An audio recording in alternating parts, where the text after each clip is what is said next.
Hello mga kadonatics, ipinahayag talaga ni JV Ejercito yung pagkadismaya niya sa pagpapahinto ng flagship projects ng Build program under Duterte administration. Wala na nga nagawa tong si Ngagba mga kadonatics. Ang dami pang ipinahinto ng mga railway project under ng Build program. Grabe talaga. Dismayado si JV Ejercito. And of course mga kadonatics, not only him, but of course us, dismayado tayo. Tell me kung ano yung major project ng ginawa ni Ngagba ngayon. Grabe yung kay Tatay Digong. At itong mga loyalist nila ng mga vlogger, mga kadonatics, ikinecredit pa kay BBM yung subway project.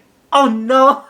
Kung may mga projects kasi mga kadonatics na natapos under Build program, or yung ibinalita ngayon, yung mga projects under ni Tatay Digong na malapit nang natapos, itong mga vlogger naman tong mga kadonatics na mga pasaway, mga BBM vloggers, kinikredit sa kanila. Kung hindi daw dahil kay BBM, wala daw yung mga project na yun.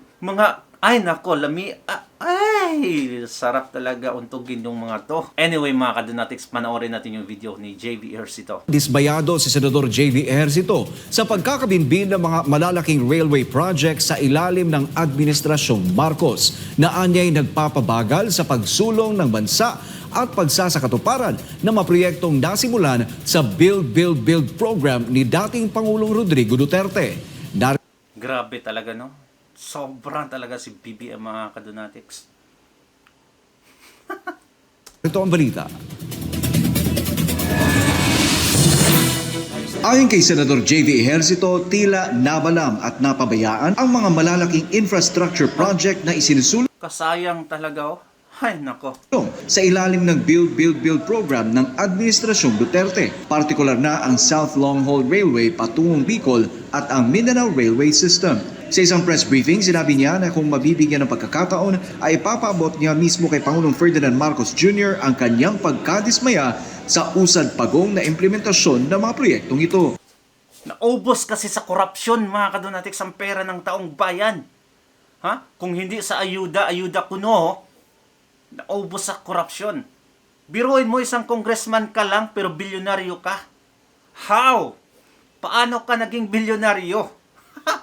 Nasa 200,000 plus lang ata yung monthly nyo. I'm hoping that itong last 3 years, ang daming political noise, ang daming ganap ngayon, but doon ako for frustrate kasi we have a lot of catching up to do. Ang dami nating problema, ang dami nating kailangan gawin para makahabol sa ating mga Asian neighbors, para maging attractive. Aniya, mahalaga hindi lamang sa konektibidad, kundi bilang pundasyon para sa paglikha ng trabaho at mas maraming oportunidad ang mga proyekto gaya ng North-South Commuter Railway o NSCR, Metro Manila Subway, Mindanao Railway at PNR South Long Haul. Kaya po nung nasil po yung NSCR and Metro Manila Subway with Japan, lagi po ako nakasama doon and I was a witness. Na-excite po ako kasi ito na yung di ba? At least mangyayari na. On the hindsight, 1998 panahon pa ng President era, North Rail, South Rail. We lost already almost 30 years. Sabi ng Senador, sa unang taon ng Administrasyong Marcos ay umaasa siyang ipagpapatuloy ang momentum na nasimulan sa ilalim ng slogang Build Better More. Actually, nasiro yan sa budget na nga for last year. Coming from the House, wala na zero budget. Nilagyan ng Senado yan ng at least 200 million each for the project management office to continue na at least magtuloy-tuloy yung monitoring, yung studies, yung monitoring ng right of ways na kung may sakaling meron ng entity na mag-take over, ready na tayo. Giit niya ang mga gitong proyekto ang tunay na long-term investment ng bansa. Bukod sa infrastruktura, nagpahayag din si Ejercito ng paghihinayang sa maagang bangayan sa administrasyon.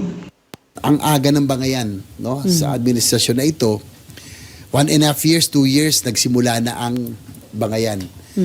Nanghinayang ako doon sa momentum, with the biggest mandates ever received by both the President, the Vice President. We were off to a good start. Ang ganda ng goodwill. Kaya lang napaaga yung bangayan na ito, humantong na nga po tayo sa...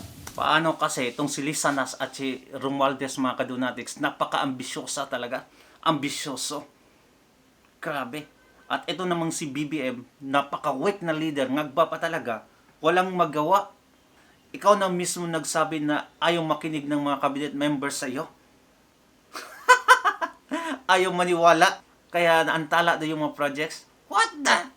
Napaka-weak, super weak mo talaga lang. Magkakaroon na ng impeachment. Sa huli nananawagan si Ejercito na sana'y matapos na agad ang issue ng impeachment para naman muling matutukan ang mga totoong problema ng bansa. Ang worry ko rito, yung sabi ko nga, Vietnam is already leaving us. Nakalamang na sila no, they're Tama. doing all the right things. Habang tayo nakastagnate. Para sa Diyos at sa Pilipinas, kumahal. Tama mga kadonatics, Indonesia, Malaysia, Vietnam, Thailand. Nako, walang-wala na tayo. Singapore, di ba? Baka manggusan pa tayo ng Cambodia at Laos mga kadonatics. Ay, lokong talaga to si BBM. Sinira yung diskarte ng Bill program. Yan yung napakasama sa 1987 Constitution mga kadonatics. Isang term lang para sa presidente, 6 years. Pagkatapos niyan, hindi ka na pwedeng makabalik. Yan yung isa sa mga stupid law mga ginawa mga kadonatics. Kung ang isang presidente maganda yung ginawa sa bansa, the people of the Philippines has the right to choose mga kadonatics to whether to let him stay or step down. Bigyan nyo ng tsansa na patakbuhin ulit. It's the people of the Philippines that will decide. Kung wala namang nagawa, paano, bakit pa iboboto, di ba? Kung si Tatay Digong lang until now mga kadonatics, nako, ang ganda na ng Pilipinas. Gusto nyong gumaya sa US, no? Gayahin nyo naman.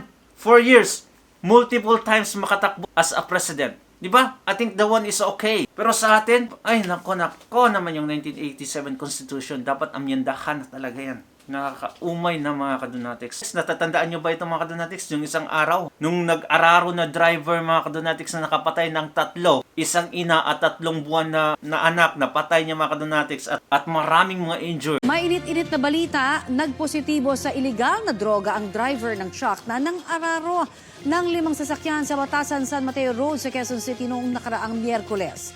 Yan po yung karambola na ikinasawi ng 3 tao at ikinasugat ng 7 iba pa. Matapos tumagilid ang truck, paliwanag noon ng driver, humina raw ang preno ng truck. Batay sa resulta ng kanyang drug test sa Quezon City Police District Forensic Unit, positibo siya sa shabu. Nako, napag-alaman natin na positive pala sa droga.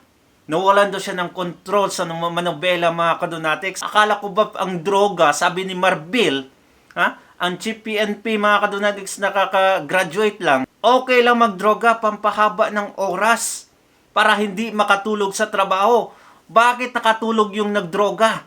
Nakapatay pa. Even BBM mga kadonatics sinabi, etong mga small timer na mga drug lords mga kadonatics, mga pushers, mga drug addicts, hindi nila priority. How? Halos lahat ng mga criminal gawa ng small timer na mga addict, pushers and everything. Nakakasawa na talaga ang Pilipinas. Ay nako, like, mahal ko ang Pilipinas pero dahil sa mga taong to mga kadonatics, mas maganda pa atang mag-change identity na lang siguro. I cannot say I'm proud to be Filipino anymore because of what is happening right now in the Philippines. Thank you so much mga kadonatics and please take care of yourself always, especially kung nasa Pilipinas ka. Pantayan yung sarili mga kadonatics. Thank you so much once again. God bless you. Don't forget to subscribe